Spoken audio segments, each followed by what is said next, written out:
think all of a sudden the band found itself on this higher level. Right. And there was a need for more functionality, more professionalism, right. less dysfunctionality. And after so many years, I mean, the band was really like down to the club level, you know, for a period of time before it got this boost. Which is like remarkable because, you know, you talk about the big four with Megadeth and Anthrax and Metallica, but when you talk about, you know, the big 5, 6, 7, 8, Testament would probably be number 5. Yeah, yeah. And like you were saying, for a while, you're not playing arenas and you're not even playing the theaters, and it's like, wow, yeah. What happened? But well, anyway, so yeah, I think there's a lot of challenges with suddenly you realize that it was great when I came back to the band because right. there was no pressure. Like right. suddenly, yeah, we can do whatever we want, right. and we really did that record as friends, and it was great. When we got to, by the time we looked at doing the next record, we'd done so many tours and we'd been through a lot. We just really had to sit down and talk about, okay, what has to happen for another record to happen, right. for another record to come out well. Well, and you're working on one right now, right? Yes, yeah, and that's yeah. Where I'm going with this is, I feel like the band is got in a good place. Okay. I think we've done a really good record. Yeah. Unfortunately, Paul wasn't able to be a part of that process. Right. Like, I think just when, you know, the focus got there, we sort of got the plan together for this next album and the next album cycle. He had his injury. Right. And it's unfortunate because you know, you used 2 drummers in the studio. Mostly Gene Hoglan. Gene, and then the guy from Lamb of God, Chris Adler guested on a couple of tracks. Okay. Yeah. Now, you worked with Andy Sneap on that one. How was it working with him? Because he's sort of become the metal guy to go to. Yeah, it was actually my first time working with him. And? The band had worked with him before. Okay. But somehow, like on the last record, when it came time to do my tracks, right. I had to do my tracks separate from Andy. Like Andy wasn't around, so okay. The assistant engineer recorded my tracks. So this was actually my first time working with him. I think he's great. I think he's the, you know, he plays as well. You know, he's a musician himself, so he knows how musicians think. He doesn't look down upon the musicians. He doesn't have... Now, is he involved in the whole process, or is he one of those, go record your stuff, bring me the tapes, and I'll tell you if I like him? Yeah, I think he definitely has to like something for him to accept it. Okay. But he's definitely not one of those ones that's there from the beginning and sifting through the riffs and picking out the riffs, and you know, that would be more like a Mutt Lange type of producer. And then, you know, there's some producers who really like have, you know, it becomes their project, and it's almost like the band or a tool or a toy, you know, for them to play with. And yeah, Andy's not like that at all. He takes what the band does and just guides it. He offers critiques. You don't have to accept his advice, right? But you know, he will give his advice when you, or you know, or sometimes he won't say anything. Sometimes you need advice, but he's not in the way, which is great. Now, the last I heard, the album is scheduled for April of 2012. Yes. Remind me of the album's name again. It's Dark Roots of Earth. Dark Roots of Earth. Well, I keep mixing that up. Now, is the band doing anything different, or is it sort of like, let's get back to the classic form and just give us, you know, Testament as the fans remember it and maybe even want it? I think, you know, we didn't consciously try to do anything for this album. I mean, if anything, I guess it's hard to ignore the fact that people like what we did on this most recent album. Yeah. Formation of Damnation. But that said, yeah, we don't want to do the same album. And that was also a record mostly consisting of music that had been built up for years. A lot of it before I was even back in the band. This time, it was much more like it wasn't like we were going for the classic ideas, but we did more of the classic process, which is I come up with an idea. Right. Eric comes up with an idea. We lock ourselves in a room. Right. He shows me his idea. I show him mine. We jam on each one. And we get into these, we would record our jam sessions. And oftentimes, we just jammed. And Right. Then we'd listen back and say, I really like that riff right there. Oh, yeah, maybe that'll work, you know. And so it was much more collaborative. And I think it's more interesting. I think there's more diversity on this record, just in terms of tempos and keys and types of grooves. I think there's more to listen for. I think the last record was great.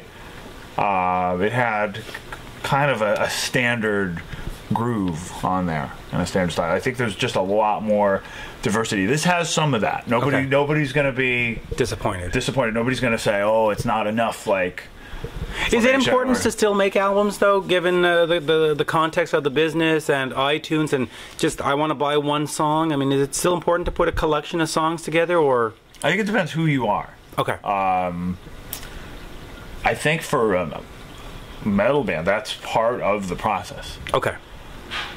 So metal bands can't go to the I'll sell you one song on iTunes and see you in a bar later on, or I mean really it is the most fan driven genre of music. Absolutely. There is. I don't think the fans would go for that. Okay. I could be wrong. Maybe I am misunderstanding them or underestimating them. I think the fans, I speak as a fan. Right. There is something about the band that you like saying, we're taking the time. And here, the album is a presentation.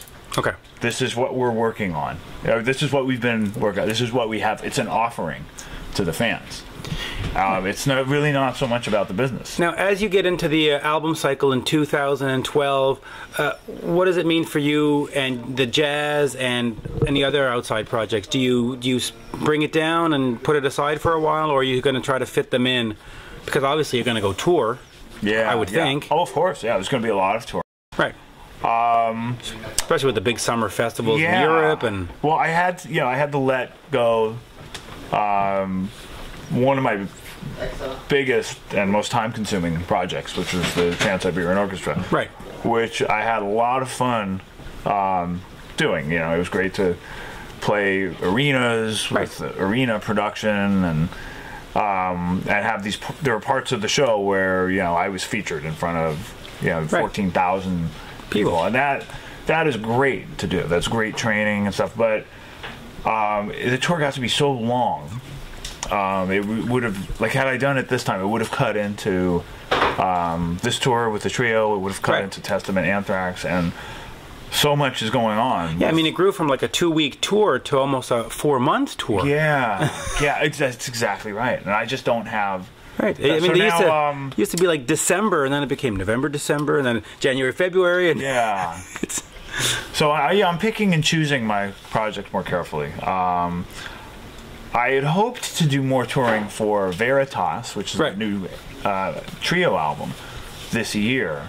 And for whatever reason, I had a management change and a bunch of other reasons.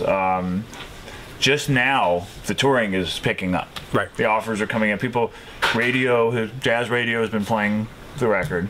The reviews are great. Right.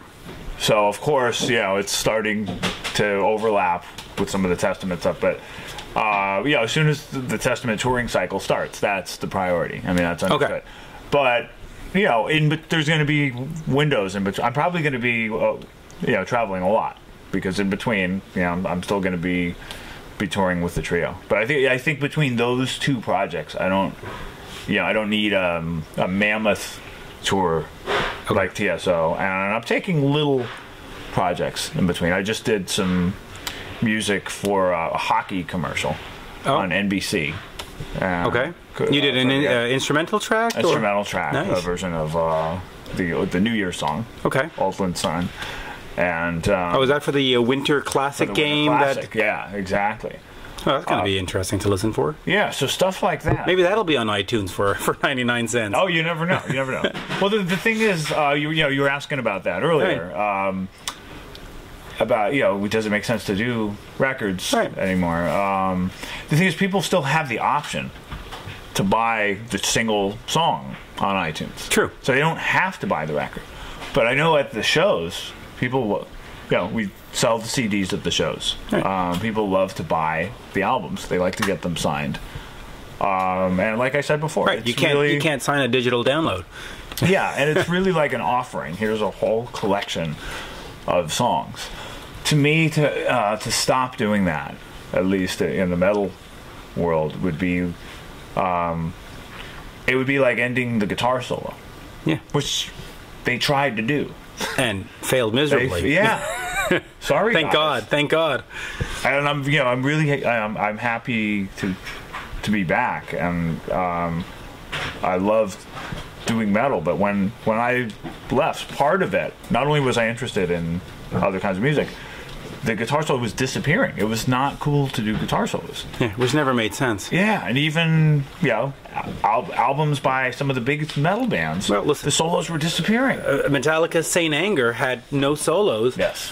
And people don't qualify it as one of the greatest albums ever, right? And that's part of the reason. There's missing something. Yes, and there were there's other albums too where. So that was a good time for me to say, sorry, you're taking away the solos. Time for me to take a break. I'm going to get into jazz improvisation, which is all solos. It's all about the solos. Yeah, and that's a good thing. Now, hopefully we'll see you at the Jazz Festival in Montreal. Is there anything that we need to plug? Obviously, there's a website. Yeah, the website is alexskolnick.com. Right. And the new album is called Veritas. And I'm happy to say on iTunes it reached the top 10. Wow. And it was, I have a picture of the chart where it's in between Esperanza Spalding and Miles Davis and Dave Brubeck. So it's a real jazz out, and it's actually getting great reviews on real jazz sites. People that have no idea what my other stuff sounds like. So that's exciting. Let me ask you: when people from the sort of the jazz world review the album, and then they hear you're in this metal band, do they sometimes go, "Oh, it's just this metal guy"? Do you get any? They used to. They're starting. They're coming around. You're turning the corner. Yeah. Because I'm in the. I've done several albums now. I'm not gonna. The albums have gotten progressively better. Good. Especially this new one. This new one is. All originals except for Fade to Black by Metallica. We used to do mostly arrangements of rock and metal songs. So while that was a great way to bring in rock and metal fans and sort of give some identity to the band that separated it from the traditional jazz trios, it was still... it was in some cases it made us an easy target to be written off. And was it a bit of a safety blanket for you, not having to put in your own music, like you just reinterpreting? I called the first album Standards for a New Generation. Okay. Most jazz albums consist of mostly standards and an original or two. And that in the jazz repertoire, though, the standards were written in the 50s and before. And there's such a thing as New Standard. Herbie Hancock did a great album called The New Standard with songs by Peter Gabriel, Lennon McCartney. There's even a Nirvana song there. And all of that stuff is covered by other jazz musicians. There's a lot of jazz versions of Beatles songs. You could probably fill several compilation albums worth of those. Peter Gabriel has done quite a bit. Even the Cyndi Lauper tune, "Time After Time," that's like a jazz standard now. That's a great tune, and it's a great tune. And this jazz piano trio, Bad Plus, great musicians. They did a Nirvana song, and but nobody has done the Scorpions, and nobody has done Kiss. Bad Plus did a version of one Black Sabbath song, but most of their rock tunes are pop songs. So I realized with us, nobody's going to do these songs. Just, you know, if you wait for some other, you know, quote unquote more legitimate jazz act to do it. I Was Made for Loving You. It's not going to happen. Yeah, that would be an interesting tune. I hadn't thought of that. That actually would be. We haven't done that one. We've done because it's got a very pop sensibility to it, so it's got that. Yeah. We did Detroit Rock City. Right. That was our Kiss song. We've done 2 Scorpion songs. No, 3. Scorpions are the most covered band we've done. We've done Blackout, No One Like You, which is the first jazz arrangement I did for rock song, and Still Loving You, and 2 Ozzy songs. Yeah, those. There's M. Greiner. I don't know if you know that artist. She does. She's sort of a Tori Amos. She does Crazy Train on a piano, very slow and in that sort of. Oh, interesting. Yeah, it actually is. I'll have to forward a link or something to you. Tori Amos did Rain and Blood. That's right. I like it. It's bizarre. It's a little bizarre, but it's good. Yeah. So we'll see you hopefully in Montreal with Testament soon, and hopefully at the Jazz Festival. Absolutely. Any last words? I just want to thank everybody in Montreal for the support. Whatever configuration I show up to Montreal, it's always a great crowd and it's always a great show. And I just look forward to coming here for many years to come. Great. Well, thank you. Thank you for your time. My pleasure. Pleasure.